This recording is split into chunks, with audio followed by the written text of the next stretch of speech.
I've gathered you all here today in a celebration of food as something that's so basic, but something that's so foundational in so many of our AAPI communities. And you probably recognize our title today, Have You Eaten Yet?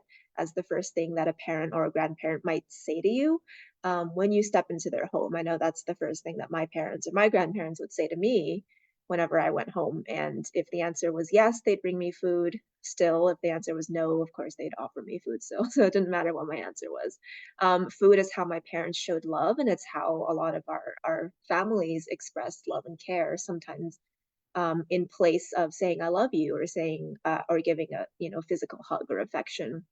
Um, Making food growing food, preparing food is something that's so labor and can be sweat intensive, but it can bring people together, right? Sharing food can bridge cultures, can bridge people. My family is Chinese, and we spend New Year's Day, Lunar New Year, making dumplings together. The whole production process, the entire dining room table is just taken over. And food can also be healing for the survivors from our communities. It can be empowering. It can bring communities together. It can activate change, and it can drive the change that we're all here fighting for, right? Ending violence, ending oppression, building equity. So we're going to talk about all that today. These panelists that we have here have all the answers for you, and they're going to give you all the answers. They're going to solve the problem in the next hour. I'm gonna pass it over to them in a second, but I'm excited for you to meet Jinya Huang from Texas Muslim Women's Foundation and Food for Good, also known as Break Bread, Break Borders, who literally came through a storm. Texas is having a really bad, tornado and flood watch, so she literally came through a storm to be with us today. Tony Tupufia from Utopia, Washington. She's the food access manager up in Washington. And Hamida Yousafzai from Banti Asray in Oakland, California, my neighbor. I'm in the Bay Area as well. So I'll let them introduce themselves here in a sec while I get a little bit organized. Give me a second. Lost all of my tabs.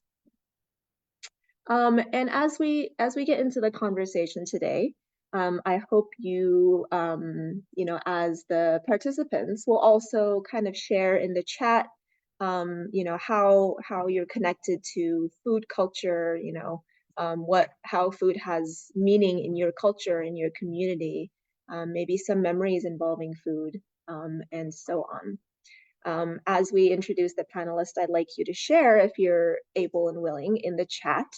What is your favorite dish? What is your favorite dish? And if you brought it to enjoy today during our conversation, that's great as well. So let's go to Hamida first. Would you please introduce yourself and tell us about your program? Yeah, good morning, everyone. It is really beautiful in Oakland this morning. The sun is shining, and I'm really happy to be here. My name is Hamida, and I'm coming to you from the UK, but living and loving in Oakland, California. I work at Banti Sere. Banti Sere is a youth development asset building service that's really born out of the clinics at Asian Health Services. After a number of years here at Banti Sere, I've really realized that one of the most meaningful and popular programs that we have is SOURCE. SOURCE is also an acronym, and it stands for Southeast Asian Unity Through Cultural Exploration. This is a really beautiful program that we evolve every year so that it has some variables, and we try to have different iterations based on our young women's needs. SOURCE is a peer and intergenerational cooking class where young Southeast Asian women build relationships, they build community and trust through this traditional Southeast Asian cuisine. SOURCE is a space where older and younger Southeast Asian generation can come together to connect and to foster healthy relationships with one another, through cooking and eating, along with sharing stories of refuge and resettlement and individual experiences. It's a safe and collaborative space where young women develop leadership skills and team building skills whilst having fun and engaging in their culture. Thank you. Thank you, Amita. And if you get a chance today, look them up. I've seen some of the photos and it looks a lot of fun. I took a cooking class recently and it was a lot of fun. Yeah. What about Jinya? Would you like to go next and share about your program? Yeah, sure. Hi, everyone. My name is Jinya Huang. I am the Director of Development and Communications over here at Texas Muslim Women's Foundation, or TMWF. So it was built in 2005, and the mission of the TMWF is to empower, promote, and support all women and their families through anti-DV, anti-domestic violence education, interfaith outreach, philanthropy, and social services. So we provide culturally sensitive, trauma-informed, and evidence-based anti-DV programming and relief services, targeting survivors of women and children from family violence. And we strive to create a violence-free world. And so earlier this year, the social enterprise basically the catering business called Food for Good merged with TMWF.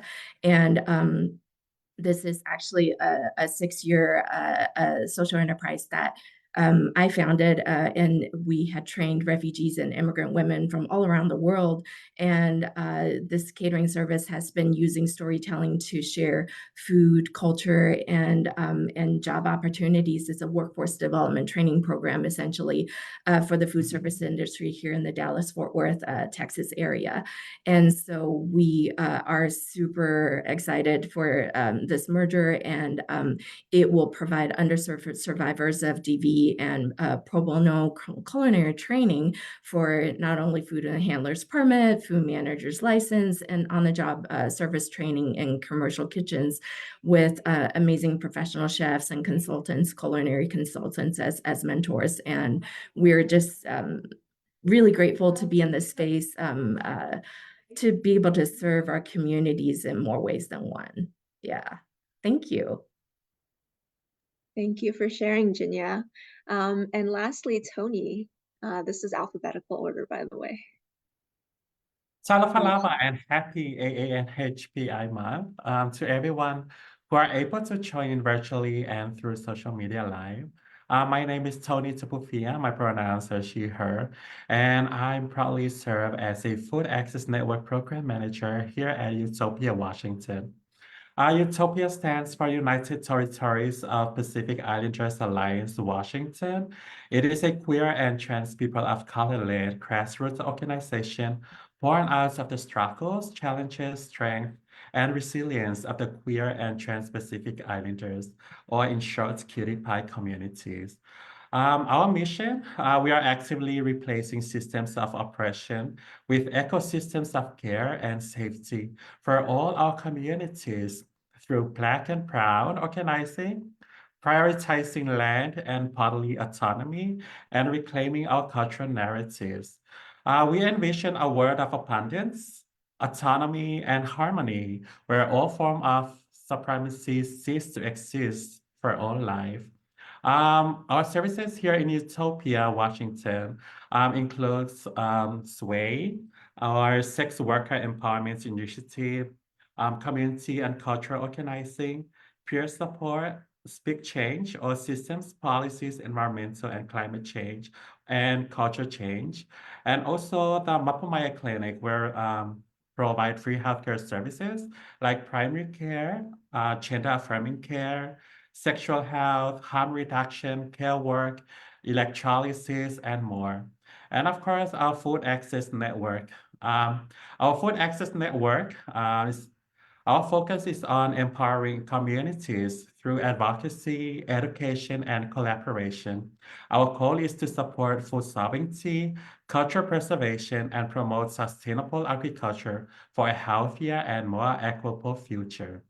Our initiatives include Alpha Tuanga, or its It is Samoan a word for farming, and also Meals on Wheels, which are provided by our harm reduction outreach, where we cook food, and our harm reduction outreach team will go out to our houseless communities to serve them with clean tools and also hot meals.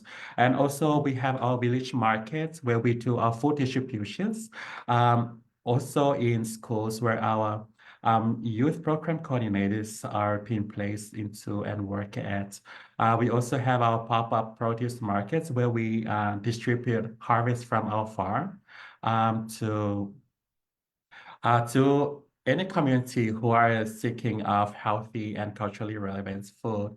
And of course, our Friends Kitchen, where we provide hot meal service to the communities. Thank you, Tony. That is a lot that you just shared. And it sounds amazing. And I we'll talk more about some of your programming and why, all of your work is so important for our communities in just a second. But right now I'm reading the chat messages about their favorite dishes, and I apologize to anybody who is like me and hasn't eaten yet today, and are feeling very hungry, so feel free to grab a snack. So, I'd like to hear a little bit about the communities that you work in. I know you've shared a little bit about them already, some of you, but also, why is food important and meaningful in that community? What is the power of food in that specific community? So we're going to go in reverse alphabetical order. I'm sorry to make you talk so much in a row, Tony, but you're up first. Oh, no, you're fine. Yes, so part of my work, the communities that we serve, we centered our two spirits, LGBTQIA plus communities. We also serve BIPOC, Black, Indigenous, and people of colors, Asian, Mexican, Eastern communities, houseless communities, people with disabilities, elders, all races, all ethnicities, also immigrants, regardless of their immigrant status. And also we serve kids at schools and all, all diverse communities. Because we grew up in our Samoan culture to care and share food with our neighbors. And also food was and is mostly used in the Samoan culture. When it comes to fa'alualoga, or it's translated as Samoan culture protocol in terms of gifting. Like during special occasions, the hosted family and village has to make sure there is enough food to feed the whole village or to feed the guests.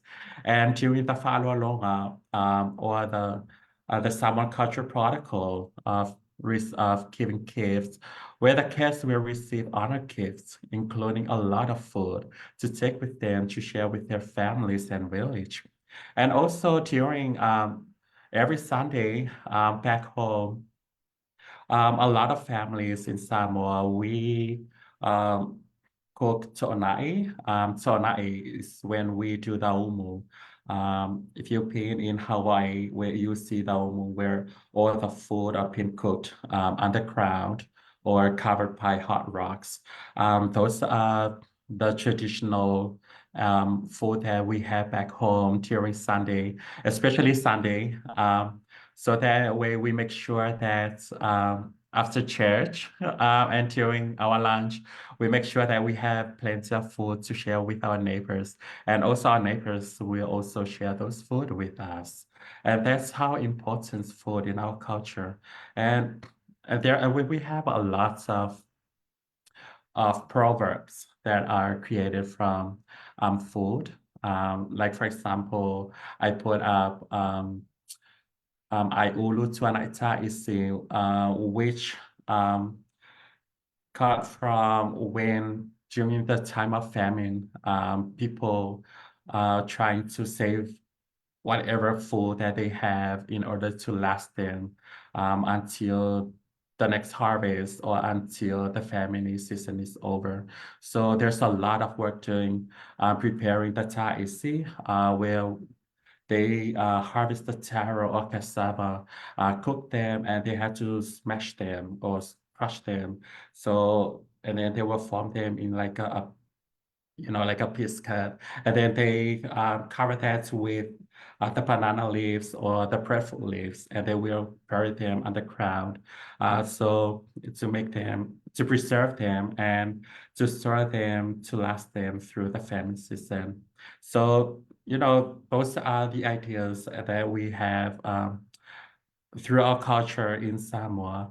And the reason why that proverbs was saying was because it was during the season of breadfruits. A lot of people now enjoy eating breadfruits and ignore the hard work that they put into creating the chai isi. So during our Fa'alolonga, chai isi is the first food that is being presented to high honor guests.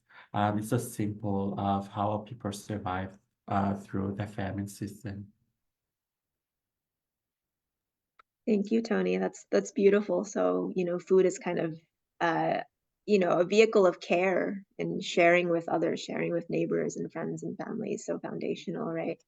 Yeah, and we also, sorry, and then we bring that narratives and to serve our communities, diverse communities, even though they are not part of a Pacific Islanders community. So, but we use that ways that we've been brought up to share with among all the communities to make sure that everyone is being fed, and also not only them, but their families, their friends, and their communities too. I heard someone say earlier this week that in their community, it doesn't matter who you are, where you come from, you're going to be fed, and that sounds like it's embodied in what you're talking about as well. Yeah, and I love, keep contributing in the chat as well. Food as a love language, food is about aloha, love, connecting and sharing. How about so reverse alphabetical order? Jinya, can you share about how food is meaningful in your community? Yeah, absolutely. So I grew up in Taipei, Taiwan, and I was actually born in a city that is called New Bamboo. It's called Hsinchu, and so literally like birthed right into food. And I came from such a collective society, exactly like everybody said here.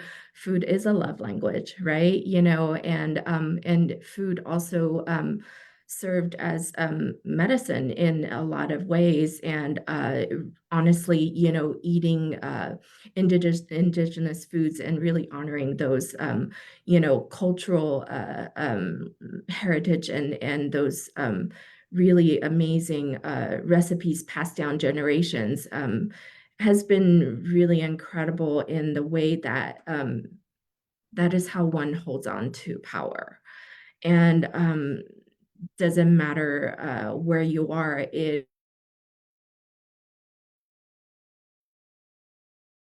you know, um, coming home and being able to access certain foods that growing up with five sisters and also my grandparents, maternal side of grandparents who are farmers.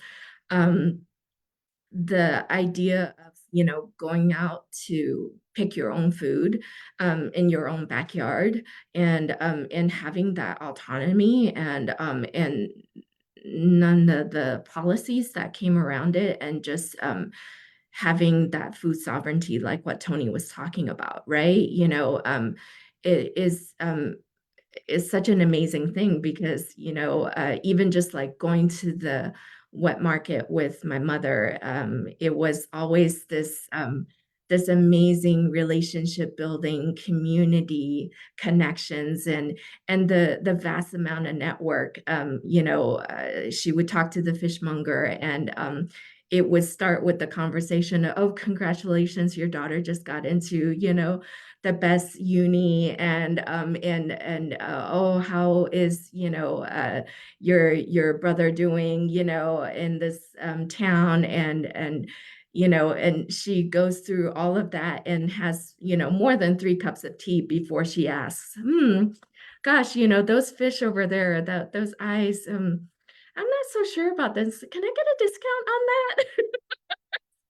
the bartering and the things that come along with it. It's just hilarious, right? And I love that, going from stall to stall, what that those food experiences are like. I know every vendor, I know every shop owner, and really just, coming into that, and also not just the night market, but those stories that were shared, all throughout.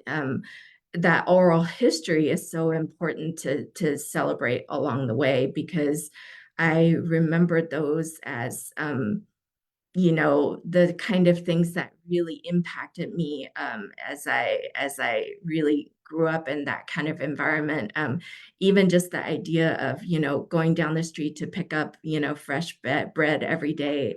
It doesn't happen here in America. And so I kind of, sometimes laugh about that, and how we embrace that kind of, power to do those kind of things, and it really helps us hold on to our personal lived-in experience as expertise, and food has an incredible power as a culinary arts, to help us do that. And I love that our community, celebrates that together. Yeah. Yeah, I mean, what you're sharing about kind of today, especially here in the US, just losing that connection with food, similar to what Tony shared, right? Just like opening a package and Mhm. having your fish or your meat in the package, or even worse, and I'm the worst offender, just picking up your phone and ordering in. You don't think about you're just disconnected, right? You don't know where the food comes from, you don't know how the food got to you, um, and all of that. So I love that you're sharing about some of your memories going to the market, and just being there and seeing the food. Hamida, would you like to wrap us up for this section, this question? Yeah, it's been so wonderful to hear everyone's responses, and it's made me really think that I want to really focus in on this program that we have called Source, because it's really meaningful as a complementary program within the rest of our service, and I'll explain why. So, we are in a historical building in the heart of Chinatown, and we're connected to boba shops, we're connected to wet markets, we're in the heart of the community. And we work with young people, and their minds and bodies are developing. So we're really always thinking about how to balance good food and youth culture. And that's a challenge, because just think back to when you were a teenager. You just want sugar. You want so much sugar, and you love it, and it's delicious. So we have a challenge. The Source program is incredibly important because we try to touch on so many parts of a celebration, identity, community building, food is medicine, etc., etc. But I think we hit all of these points. We do a good job within the Southeast Asian community. All of the young women that are coming to Bantisere, they want sustenance, but they also want to build sisterhood. So our program hits all of these points, and it does it really well. Food is such a powerful cultural, socio, and economic force. It can really shape identity. It can help young people who are experiencing racism celebrate their identity. It can strengthen the bond that they have with their other friends in the space and their mothers. And it really just fosters all of these connections so well, both within and outside of the community space. The community building piece to us is really important. Sharing food is such a fundamental aspect of social life, as we know, specifically within the Asian culture. And it really does foster that sense of community, strengthens any family bonds. As we invite our young women to come and participate, we do ask them to extend the invitation to mothers, aunties, big sisters, etc. We really encourage that social interaction. Hospitality, cultural pride. We spend a lot of time at Bantisere helping our young people cultivate a moral compass. A huge part of that is hospitality. Anybody who comes through the door at Pantisserie is always warmly welcomed. We always offer tea, and we ask them to come in, sit down, and if you want, you can take your shoes off. So offering food as a really common expression of hospitality and respect is incredibly important. It's a love language. Inviting someone to come in and share a meal as a way of showing care and really forming a deeper connection. As we know, it goes a long way. Identity and belonging. At Pantisserie, we're working with young women through anywhere on the spectrum. They might have come in through a referral, and it might be an intervention, or they might have come as a young woman from a low-income family who is now at risk because of systems of oppression. Wherever they're coming in on that spectrum, everyone gets the same treatment, which is how do we think about your identity and really helping you understand that by belonging, that's going to build your self-esteem, it's going to make you strong, and there's going to be less opportunities to meet the wrong people who can just slam you down with compliments or treat you poorly. So with the traditional food elements, we're really just providing the comfort and a sense of identity, especially for those living in diaspora communities. Since COVID and being online, we've really understood that one, we can build a virtual community, but two, we can welcome in a lot of young people who don't live in Oakland anymore.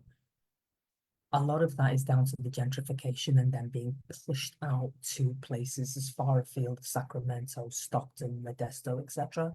But we've met young women who were part of Pantisserie who went off to college. They still want to be connected. And Source, as it went online, it's now not online, but it was online for a long time. We were able to keep all of them connections.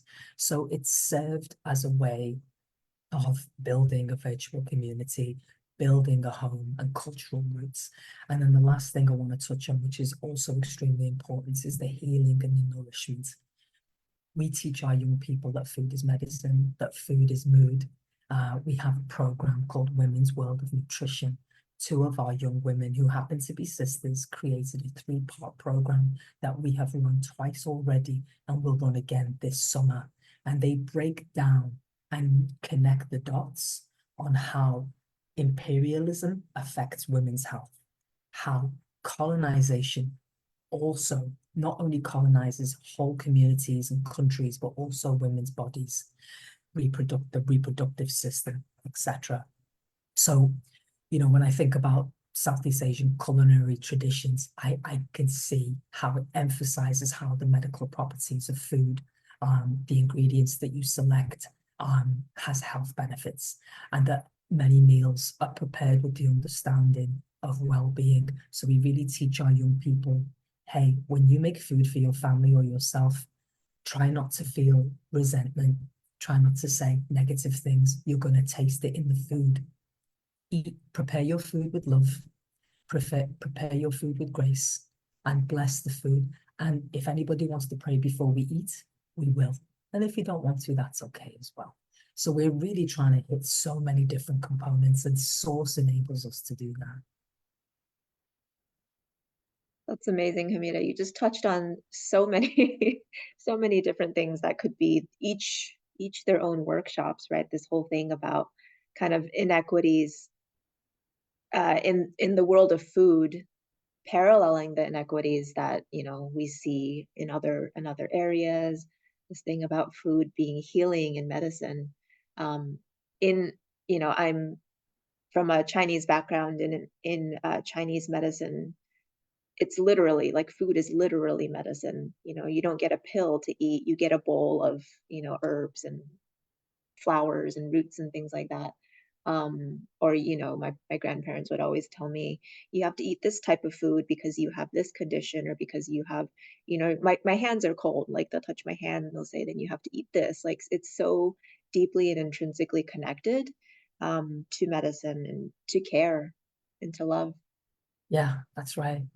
We have, next time any of you come to Pantisserie, you'll see that we have 3 snack boxes. And the three snack boxes are broken down because we're trying to really just get young people to understand balance. One of the snack boxes says healthy snacks, the other one says not so healthy, and the other one says candy and chocolate. And we work with young people, so we're just trying to get them to like have agency and make good choices and good decisions. I think we all need some of that, not just the young people. And it also hit me when you said, like don't prepare food with bad intention or, in a bad space. But I'm always like cooking dinner. I only have like 30 minutes and I'm just like, oh, I just want to get it done and I'm in a bad mood. So it's a good reminder. The power of the mind. Let's move into our next question. So some of you have already touched on this question.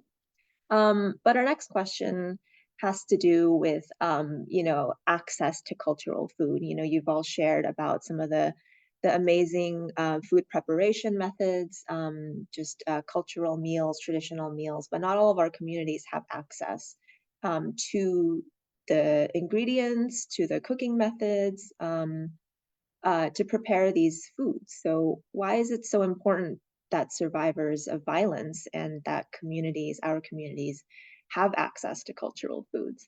And I'm gonna invite Jinya to answer this question first.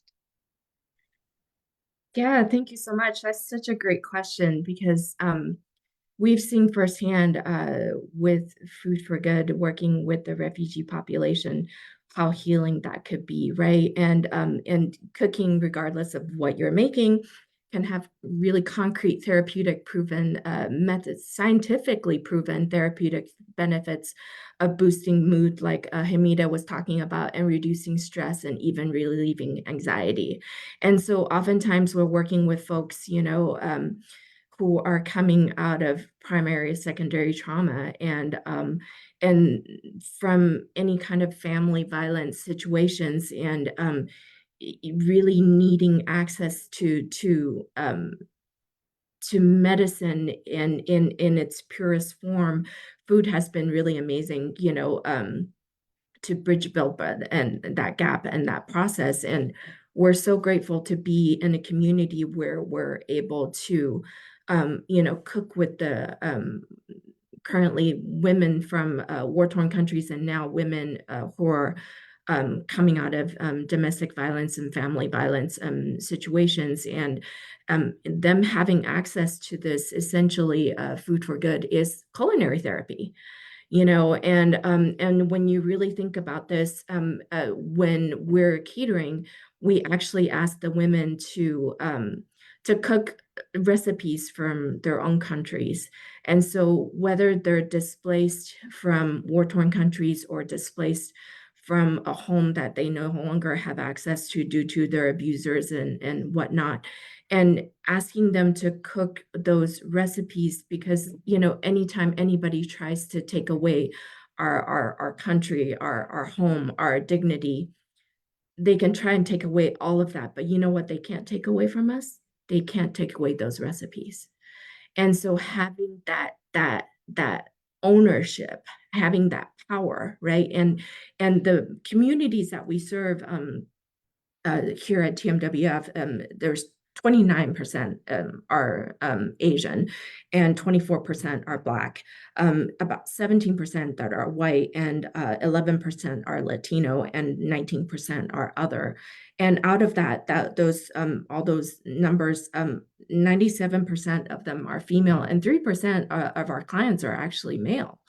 And so, having access to their food from their own culture and being able to embrace that heritage goes back to all these things that we're talking about: having your history, having your community, having your heritage, having your identity from all those, diaspora or not, but just honoring those roots in so many ways is such a healing process for so many. And we want to do that really in the most loving way possible, right? And that's the thing. It's remembering that, what does that self-care look like? And it is cooking with love. It is feeding yourself with the good medicine, the good food that is going to make you feel better, have a good mood, and being able to heal from the inside out.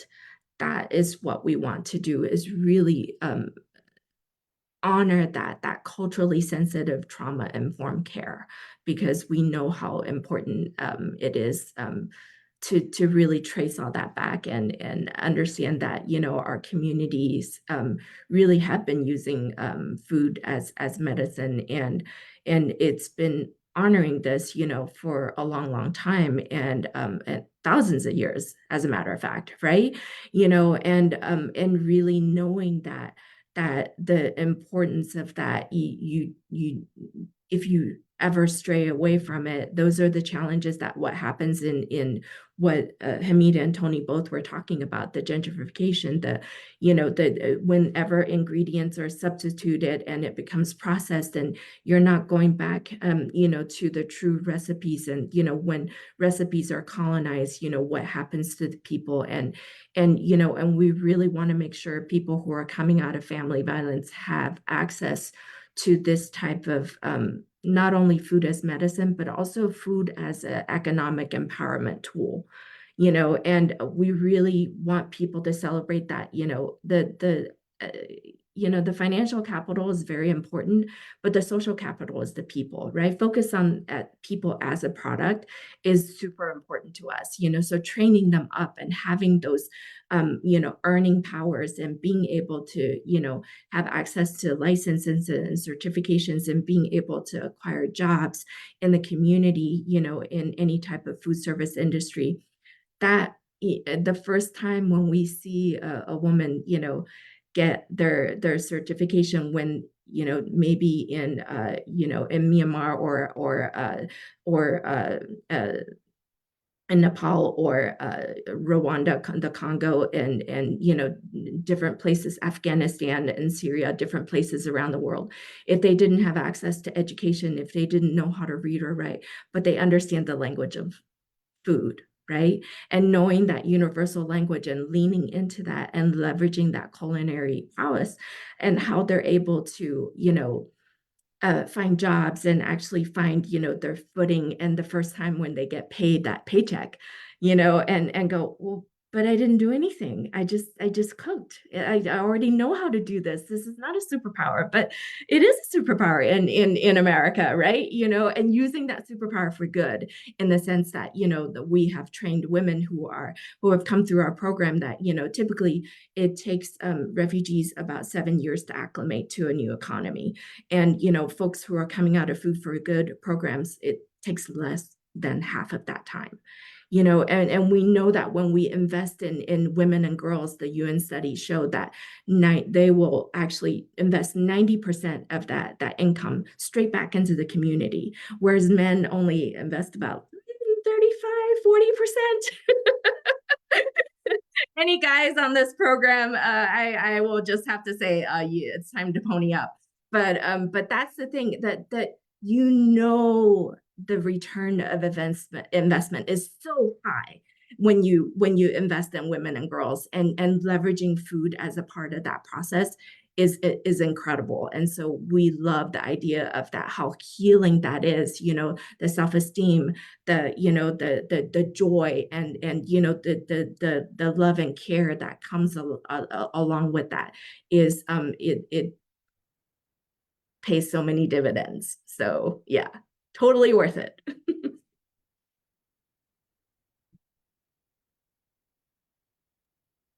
Thanks for letting us share that.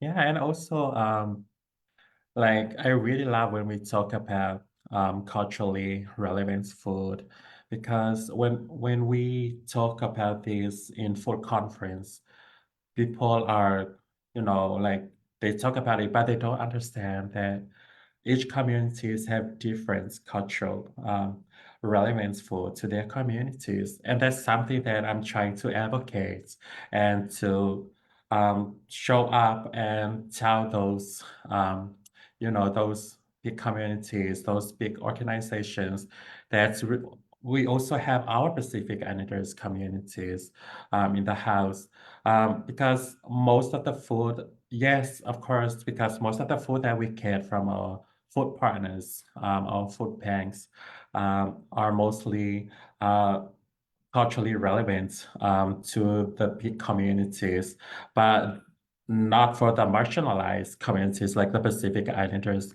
It is so hard to find food that we mainly use back home here. So that's why it is important um, to be there and make that voice, knock on their doors to make sure that if we are going to serve communities, we have to supply all the culturally relevant food to, that are relevant to each communities and not specifically serving only the big communities and trying to ignore the marginalized communities because we are small in numbers, but in reality, we are bigger in groups. Thank you for sharing, Tony. And I think that leads us pretty well into our next question. I can invite you to share about, so, we all know how food is important and why it's important in our communities. It's healing, it's medicine, it's empowerment. But what's in the way of that, right? Like, why is that not happening? Why are our communities, so many of them, not having access to these culturally meaningful foods? Yeah. So during this work, I came across um, that we hardly find specific food like those food crops, the root crops like taro, cassava, yams that are mainly common among our Pacific Islands. Um, that's why Utopia Washington is trying to shift its initiatives in doing farming. So that way, if the government can't help us bring our food for our communities, we will go and grow those food. There are other community Pacific Islanders who are successfully grew some of the crops that are common in our Pacific region, like taro. Um, we were able to connect with them, and they shared that with us. Now we have our taro in our plantation, in our farm, and now our local farmers from other communities now they want to collaborate with us because they also do eat taro at home, but they didn't find ways to find this. Um, like these are the ways that we are trying um, to to look at because even grants that we received, uh, the federal grants are mostly um, very strict. And so in order for us to do the farming or the fatoama, um, it will make us go back to food sovereignty, that we can grow, we have the rights to grow the food that are culturally relevant to our communities. But also we make sure that these crops that we are growing are also helping with the health of our communities. Because there's also an increase in health issues among our Pacific Islanders. I'm talking about Samoan specifically. There are a lot of our communities. The mortality rate is increasing because one of the contributing factors is food. And and the food that we get from our partners are mainly processed food. These are the food that the colonizers brought into our country back home. And now our people are forgetting about the work. And that brings us back to the proverbs that I was sharing about "Ai ulu tuanaita isi." People forget about the hard work that they do in cultivating the land and grow their own food. And now they are leaning against and they now depending on this processed food because you just go at the store, just buy the can of food. And corned beef or whatever, it's just open it and then you eat it right away. But they don't have any knowledge of what's included in those processed food. That's why we try to bring back food sovereignty so that people know exactly what are they growing and they know exactly what they put in that soil. And from that soil, in the water or during the process, and from that process on their table. And when they consume it, they understand all the process and they understand that these are the crops that are organic and I grow it myself and I know exactly what are in this food instead of buying processed food that there's a lot of ingredients that our communities doesn't know, doesn't understand well about those ingredients just lumped together. And that one of the contributing factors that cause increase of health issues among our communities. So, and also in doing farming, we also bring our communities to reconnect to the land where our ancestors, grew up and how they survived back then, instead of relying on this processed food. Right now, we through our collaborations, collaborative works with our other organizations, our other partners, we're able to get some piece of land. And now we're doing farming where we grew the common crops that we used to grow back home, while we're also seeking other organizations and other communities who are able to, grow like taro. We also connect with the Hawaiian communities, and they are eagerly to bring the medicinal plants. Because in our communities, as Hamida mentioned, that food is also part of medicine, part of healing. And also we have medicinal plants that also help with our traditional healers. Because some of the illness that we have here can cure from the plants that we grew back home. And that is something that we advocate and we try to push that.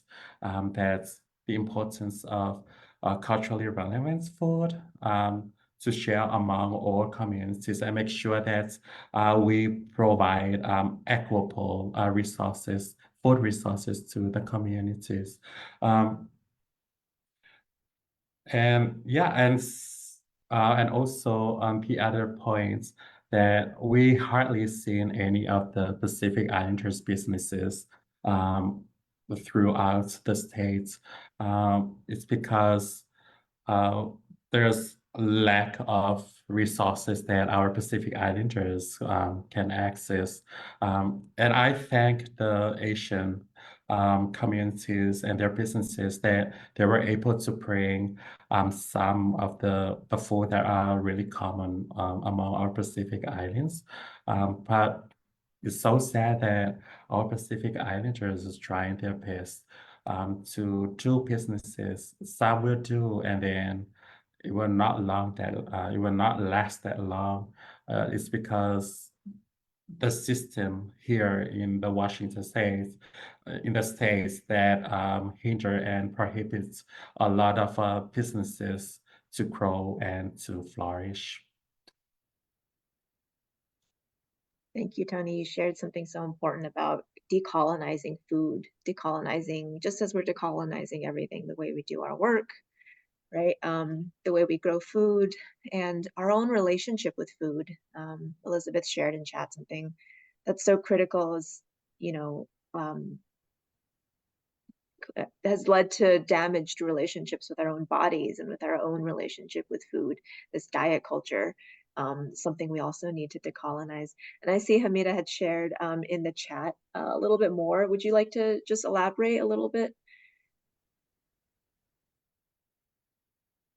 Which comment was that, please, Shirley? I'm just reading your chat about how they co-opt, food, medicine, and spiritual practices co-opted. I'd love to hear more about that.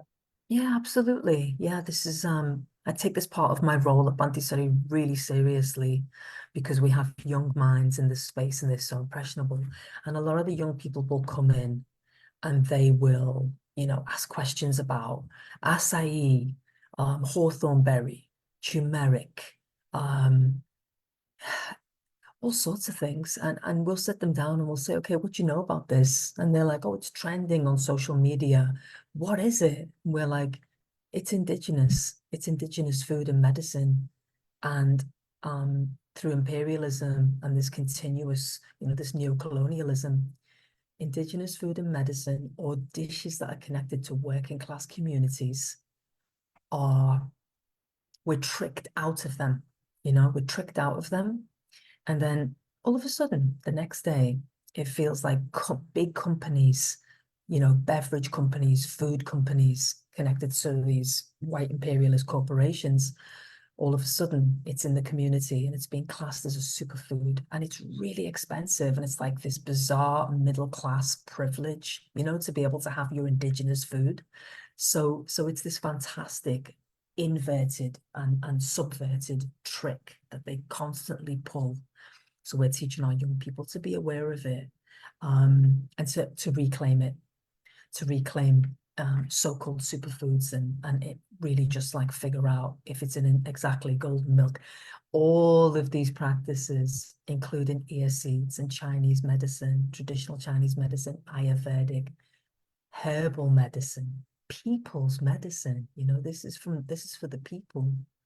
But it's just connected to this imperialism and how white supremacists think that they can take Mother Nature and sell it back to us, or convince us that that's not what's going to heal us, that we need things that are synthetic or computerized. So it's a really important piece for us at Bantisari. Amazing. Thank you, Hamida. So we only have, I know we were, and I knew this would happen, and we were too ambitious with our conversation today. We only have a couple of minutes left, but maybe if I can just invite you to share, each to share just some last thoughts or yeah, just any last thoughts, ways that we can honor food, ways that we can celebrate food, or anything you'd like to share with the group. I'm gonna go on with Jinya first. Thank you. Thank you so much. So I love that what, Hamida was talking about, and there's definitely, corporations that have done this and they have tricked a lot of API entrepreneurs out of their samples and, stolen their recipes and, leverage them and colonize them to corporate foods and sell them for a lot more. And a lot of the things that we can do to combat that is we have to work on this together and we have to get loud and we do not have the option to stay silent anymore. And I still remember one of my strongest food memories was we grew up impoverished in one of the most impoverished provinces actually in Taiwan. And when my parents moved us girls, all six of us girls to Taipei to get better education, there were a lot of times that things didn't always quite work. One time our refrigerator actually broke down, and my parents couldn't afford another one, and so ants actually crawled into my cabbage and rice lunchbox. And so I remember taking that to school and not having an alternative option to have anything else. And so I was really looking at the ants as protein. And then I had a friend in class that her parents are butchers, and so all they could afford was actually sausage and rice in her lunchbox.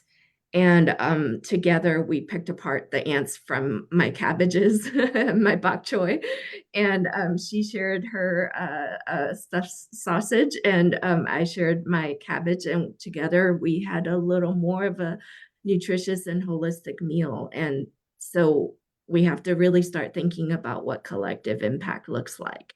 And if a little third grader can do this in a classroom, I think we all can. Thanks.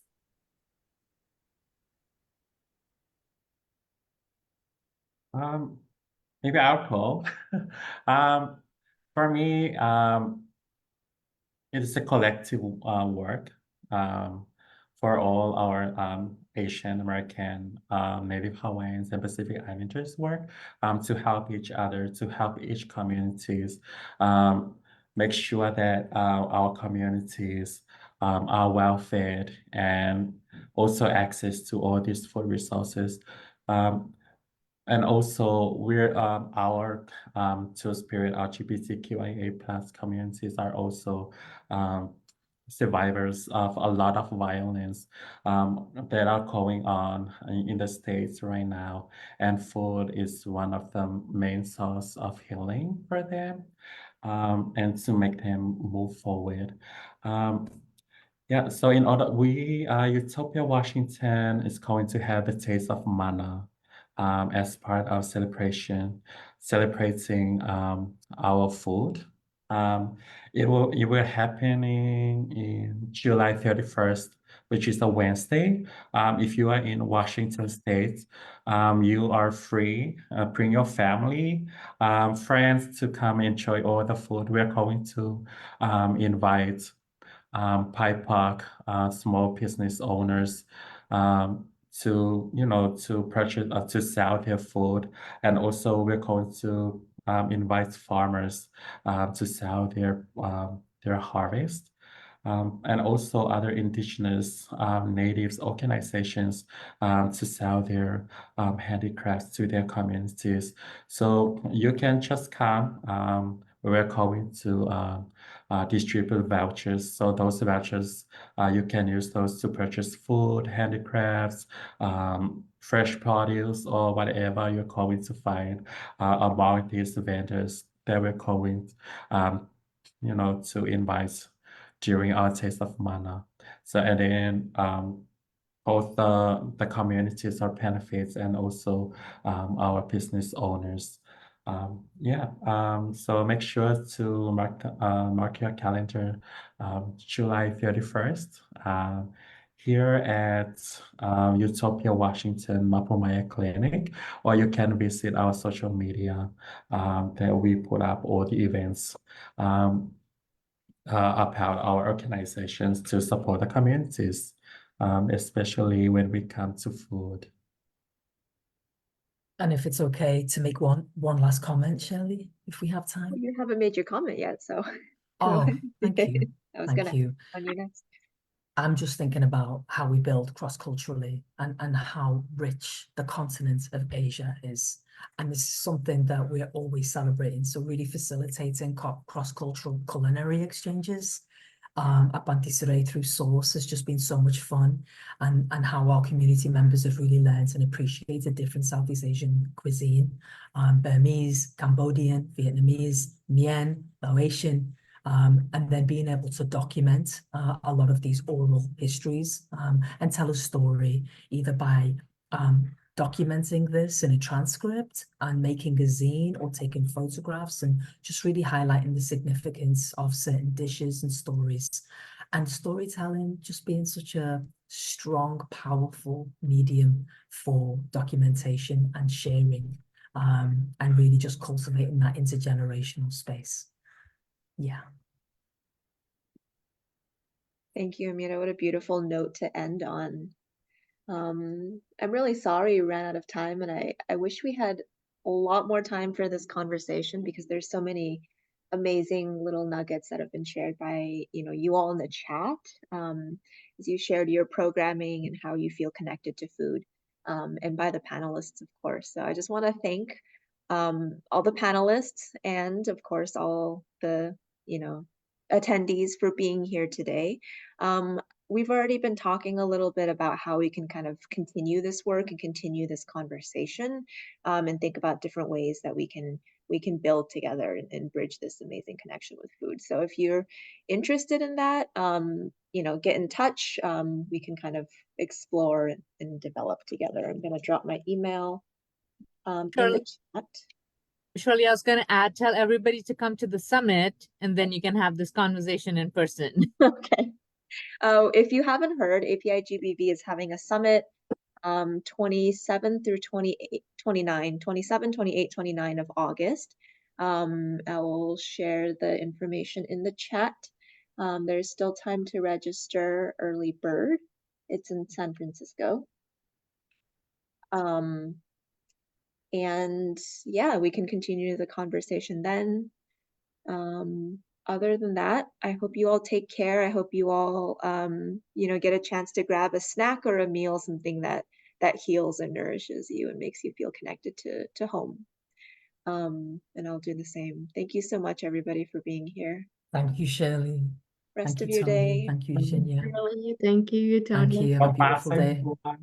Thank you, Peace, everyone. everyone. Take care.